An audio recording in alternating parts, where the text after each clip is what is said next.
He's an Alabama attorney that's risen through the ranks of the National Rifle Association. He's a NRA card-carrying, gun-owning wildlife enthusiast. And he's our guest today on First at 4. Jim Porter, First Vice President of the National Rifle Association. Jim, thank you very much for taking time to come down here and be with us today. We appreciate it. Well, I appreciate the opportunity. I watch the show and I like it, and I'm really proud to be on here with you. Well, bless your heart. Well, let's get right to it. The other weekend isn't an isolated incident by any stretch of the imagination. I see tons and tons and tons of young people using handguns to commit random acts of violence all across West Alabama, particularly here in Tuscaloosa. Now, the NRA, I know, is, and correct me if I'm wrong, but you guys are very protective of handgun rights. Why is that? Well, first of all, you've got a constitutionally protected right. Second Amendment of the Constitution says that the right to keep and bear arms shall not be infringed. And you'll find that in all of these criminal activities that these are criminals who are doing criminal acts. You don't have law-abiding citizens at all. Registered law-abiding citizens who are violating the law. And you've got plenty of laws on the books, and we just feel very strongly that those laws need to be enforced, and it would have a very salutary effect on crime rates. How do handguns, or any kind of weapon, but handguns in particular, end up in the hands of people, despite all the laws that we have and the difficulty that there are to go out and purchase guns? How do the wrong people keep getting them? Well, they get them illegally. I mean, just about practically all of the handguns that are in the hands of people who are criminals, they've obtained them illegally. I mean, you've got anywhere from 80 to 180 million handguns in this country, so you've got certainly a good many of them, but you never see someone who is a law-abiding citizen who's registered to possess a handgun ever commit crimes. It's less than 1%. They just don't commit crimes. So it's criminals doing criminal acts who get firearms through a criminal process.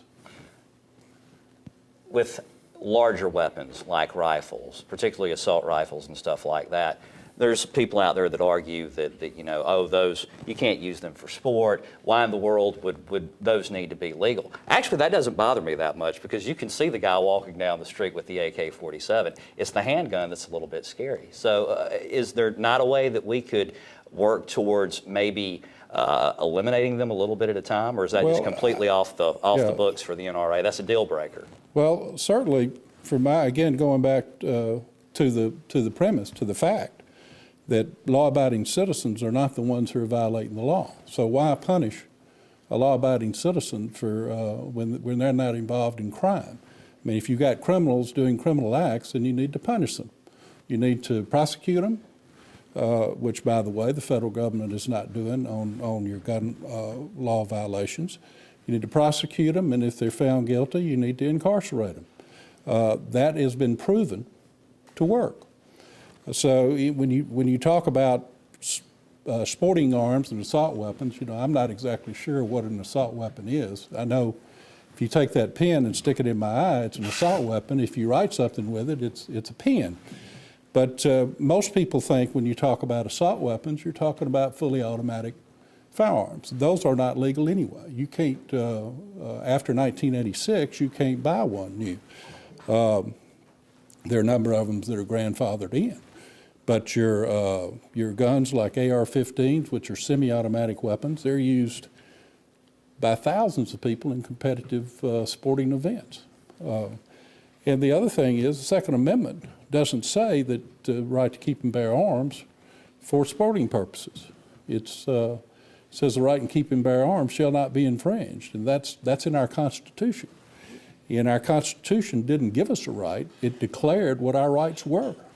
So again, I think if you've got a criminal problem, you need to fight the criminal element. You don't need to punish law-abiding citizens, because it's clear. I mean, one thing is clear beyond anything else, is that the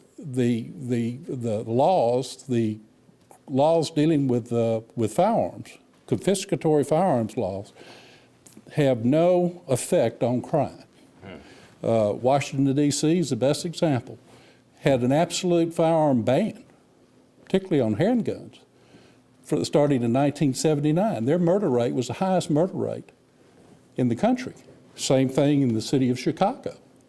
And after the Supreme Court cases that said that their firearms laws were unconstitutional, their crime rate has plummeted. So the only correlation you have between strict gun control laws and crime is that where you have more gun control, you have more crime. And again, my point is that the statistics are unassailable. Why do you want to punish law-abiding people who are following the law anyway, who are not participating in crime? And the other thing is that those laws really won't do anything to lessen crime. All right, Jim, really quickly, we're out of time, but does the NRA have a plan to get the guns out of the hands of the bad guys? Well, you've got 20,000 gun laws on the books. What we advocate is enforcing the gun laws. You enforce the gun laws that are on the books, and we advocate that, we support that, we fight very strongly for that, and then you will solve these problems. All right, Jim, thank you very much for being My with us pleasure. today. Appreciate you having me. Sure thing. Hopefully you'll find some time and come down here and be with us. Anytime. We'll do a much longer segment. There's a lot to talk about. Glad to, just as long as it's not on a football weekend. I'll be glad to be here. Yes, sir. All righty, well, you can find out more about the National Rifle Association online. Just visit their website, NRA.org.